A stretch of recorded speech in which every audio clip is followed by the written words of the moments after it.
There you go. So let's talk about your website because I got to say, I made a decision many years ago that I was going to host shows and interview people and do all that so that people could find this information. But I've been hosting shows about autism for over 10 years.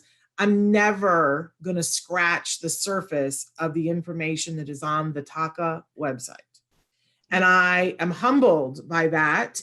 And I want you to know that I refer people all the time and say, if you want it, like the place that has the most information is the TACA website. I don't know how you do that, but it's a thing of beauty. How do we get there? It's not one person anymore. There's 20 people that are at TACA that work, and then there's 2,000 volunteers. So it's a constant effort. And this year we're doing a complete refresh to everything on the website, and we've gone through about 40 articles, and they've been completely redone. So like sleep has been updated, gastrointestinal issues have been updated, all of the learning tools, and then the newly added COVID homeschooling tips and tricks. So like, for example, the reading comprehension. If you're concerned about reading comprehension, there's a whole how-to section plus books and introduce reading comprehension. So the kid who was in the 0 percentile, I think we first tested him for reading comprehension in second grade. It was 0 percentile. And then third grade, 1%, fourth grade, 1%. So, I mean, it didn't change and get into double digits until he was in high school. Wow. It was still at 11%. This kid just finished his junior year college finals with an A average, and can write 20-page papers and take tests that make me cry. Like, he doesn't ask me for help with his homework because he knows all I can do is cook dinner and provide humor. I'm not going to assist him in any way, stretch of the imagination, with any help on his homework. I usually just walk over and go, "Oh, that sucks. Good luck," and walk away. He had to take world religion, and he was telling me about Taoism. I'm like, okay. What do you like about Taoism? And he was able to go and tell me all about Taoism. Like, wow. Is that like Pretty Hinduism? Cool. And he's like, no.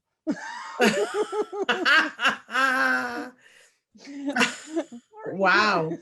Sorry, no disrespect to anyone watching, but the point being is he educates me every day. I love it. I absolutely love it. So where is the website? And then I'm going to go over some of the comments people are writing. TACAnow.org, TACA now.org. If you can read backwards. Yeah, I should always fix that, but yeah, I'm not smart. So TACAnow.org, and there's different sections, the medical section, the diet section, there's a newly diagnosed section, there's a learning, a resource section, and pretty much it's grouped by the categories you're going to look. And the good old search bar is a great place to start if you don't know what you're doing. Yeah, you could spend, the rest of this isolation just reading what's on that website to get from end to end. And it'd be worth it. You'd learn a lot. So check it out. It's free. Like, instead of just keeping going, looking all over the internet, trying to find answers, we just gave you the shortcut. There you go. There's the wormhole. TACAnow.org.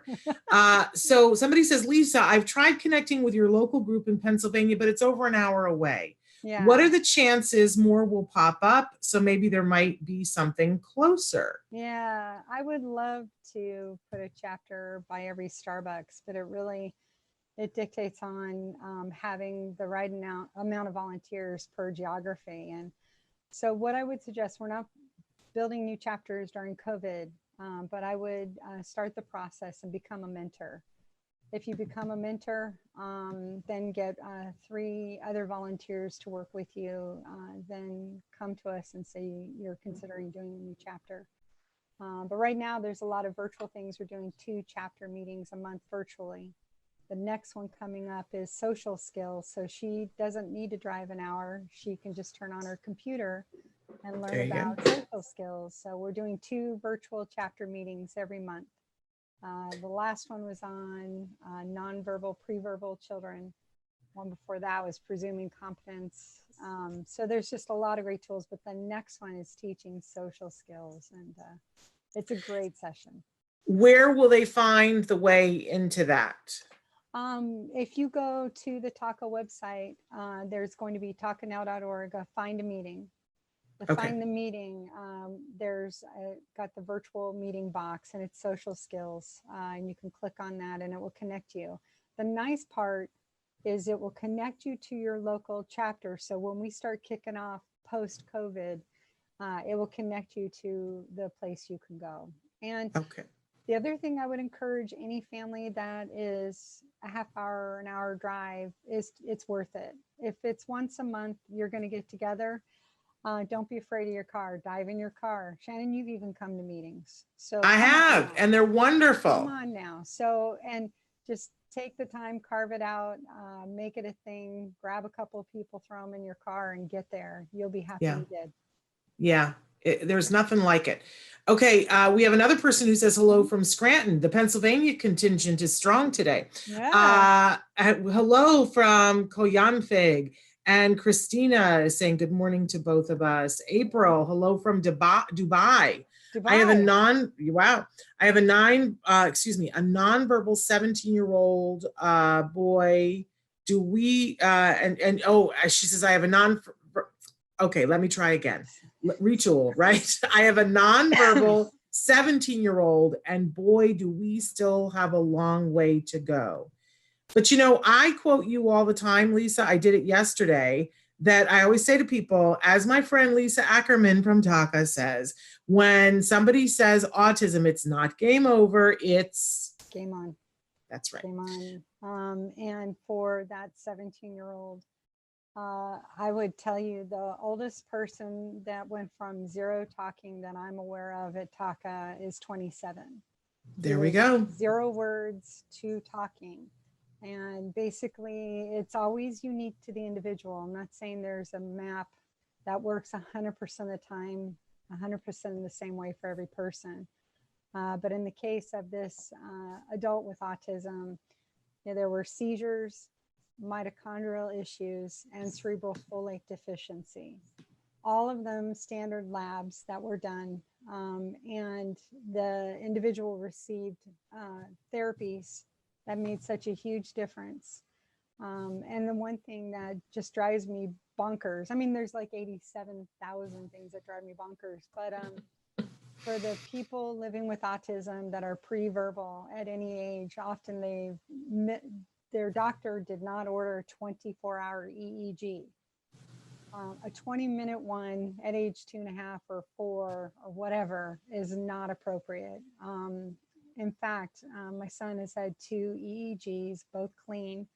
I would recommend 3 EEGs minimum at time of diagnosis, first brain pruning, ages 6 to 8 at puberty, and 1 for good measure if you want in their 20s. We'll probably do another one just to make sure. Abnormal brain waves and epilepsy are so extremely common. And for our pre-verbal kiddos, that is perhaps one of the most overlooked areas, and that's just something we can do that will make a big difference. Well, I so appreciate that, and I have to be honest with you and tell you that you have been, there are several things that you have told me over and over and over again, and I go and then I don't necessarily listen, and then I find out that you were always right. Can I yes, I know. Listen, I remember being at a conference with you and you were like, Shannon, you're allergic to milk. And I was like, no, I'm really not, Lisa. I'm not. And then, 6 months later, I found out I was allergic to milk. And you were like, and I was like, and even if I was allergic to milk, there wouldn't be things that I could eat. My child is on a diet, a casein-free diet, but I can't do it.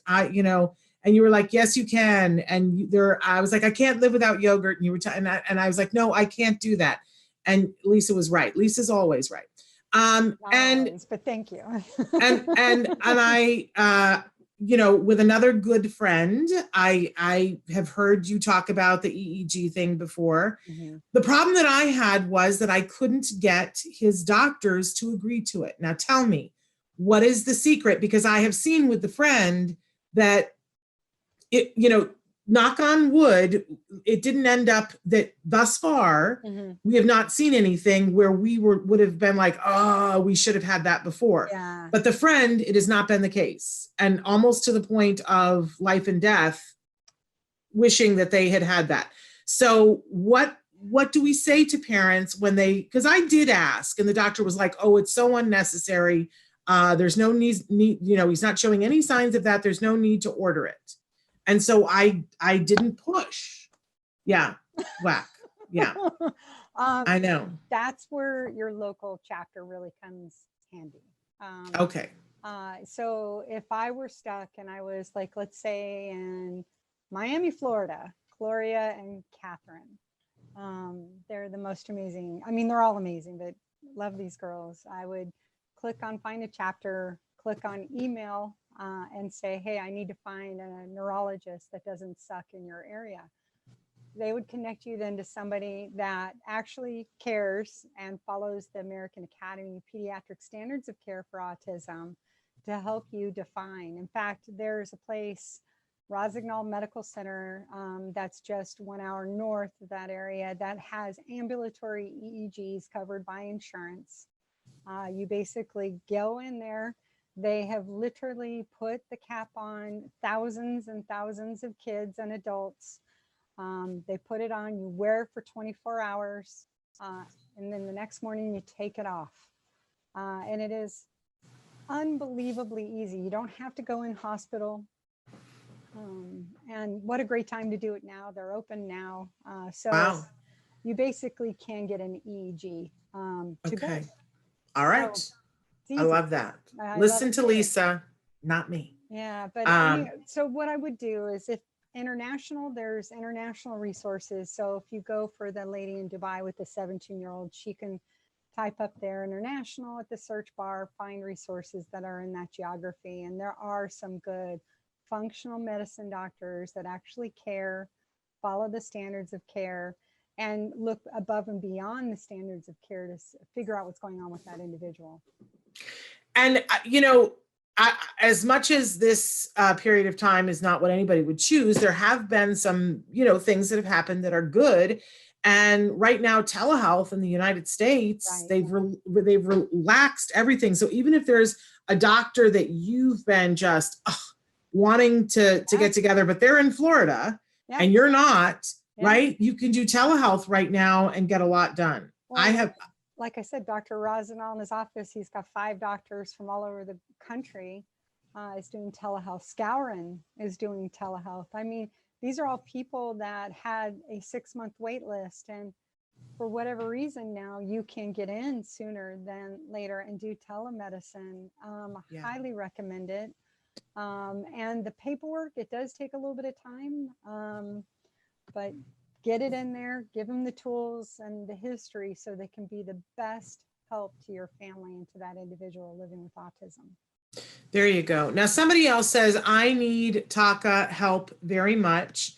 And they were asking, where is the Pennsylvania meeting? I spend all day and night on TACA, but maps and labs are so expensive. So can we talk about that a little bit? Yeah, let's definitely. We have, well, let's be clear. Not one meeting is happening right now in communities. We can't, based on COVID. And kids with autism, most of them are immunocompromised. If it's not the kid, it's the family. So the meetings are not happening right now, but we have our virtual meetings. So to answer specifically that question, I would go to find a meeting, click on the virtual meeting and attend all of those meetings right now. There's 2 a month. You can do it your leisure. You log in, you get a code, you watch and participate, you get your questions answered. Now, for labs and what have you and medical appointments, what I would recommend is there's a document on the website, how to prepare for your doctor's appointment, and also how to do autism on a budget. Those 2 things are up and available. So most of the labs that Scourin and Rossignol and Usman and all of these different really great clinicians are recommending through Quest and LabCorp. So if you have insurance, it's going to cover most of your labs with just whatever your deductible is. what I would suggest, and where I see families fall apart a little bit, is they use their functional medicine doctor sometimes as a marriage and family therapist. And I'm totally guilty of that. I have done that. I really recommend that you get your game plan on with your spouse, significant other, the night before. You go in with your hit list. You have 20 seconds of niceties, compliment the shoes and the hair, and then move on. And then get through your list with precision, not like a military function, but close, where you get in and get out. If you do it right, you will spend 2 hours a year with your physician. If you have a more complex kid, it may take 3 hours. But I've seen families that are spending 10, 15 hours with their physician, and that's because the organization can be tightened up. The marriage and family therapy could be done cheaper somewhere else. And just go in ready to go, ready to have your mission resolved. So I would really recommend, instead of birthday gifts, more plastic and crap, ask for your family to donate to your child's medical fund. And Yeah. I'm from a big family for years. We were able to have everyone donate to the 2 visits we were doing and a couple of emails for follow-up. And it made the biggest difference in his life. And you could waste a lot of time with someone who's not reading the latest research or not following the standards of care from the American Academy of Pediatrics. Sorry. No, what are you sorry for? That's all. Well, I could go on for an hour on that one. And again, I'm saying I've made every one of these mistakes. Yeah. Yeah, but I'm old enough to remember when your phone in your home, Yeah. if you had to dial long distance, you got charged by the minute. Yeah. And so if you made a long distance phone call, you like only covered what you had to cover and you got off the phone. Yeah. Or you got this ginormous bill. You need to think of these doctors that are expensive the exact same way. So, you're paying by the minute. Yeah. And I think the one area that in the how to prepare for your medical appointment, I always try to remind people, what are the 5 things you're trying to address right now? And tell me about the things, or to the doctor, not me, but tell us about the things that have worked for your kid and the things that sucked, that didn't do anything, that had a negative effect. If you give them the full medical history and your issues you want to address and those things that worked and did not work, that gives them a much better toolkit for understanding what exactly to do for your kid. And it makes such a big difference. There's also the TACA mentors that Correct. If you use your TACA mentor properly, that's going to help you and cut down on costs, because you're not going to be calling the doctor every 5 seconds to ask them something that a mentor could answer for you. So the virtual, again, I'm talking COVID time right now. So with the meetings on pause, go to the virtual meetings, get a free TACA mentor, join our Hope and Help group. It's a Facebook group. It's a private community. We're going to provide a link to that in the notes, which there's 11,000 people plus on that community right now. And they're asking anywhere from 10 to 30 questions a day that are universal, that can help so many people. And so if you're afraid to ask a question, just watch the questions coming through, search the comments and the different topics from previous posts.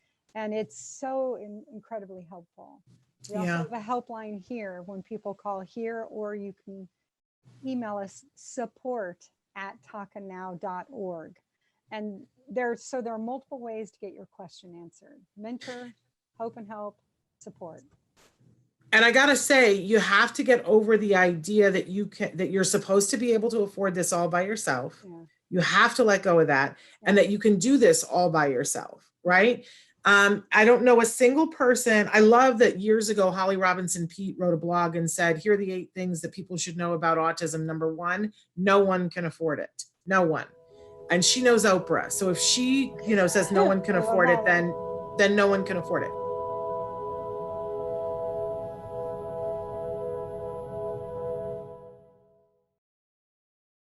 Hey, thanks for watching Autism Live. To subscribe, click here.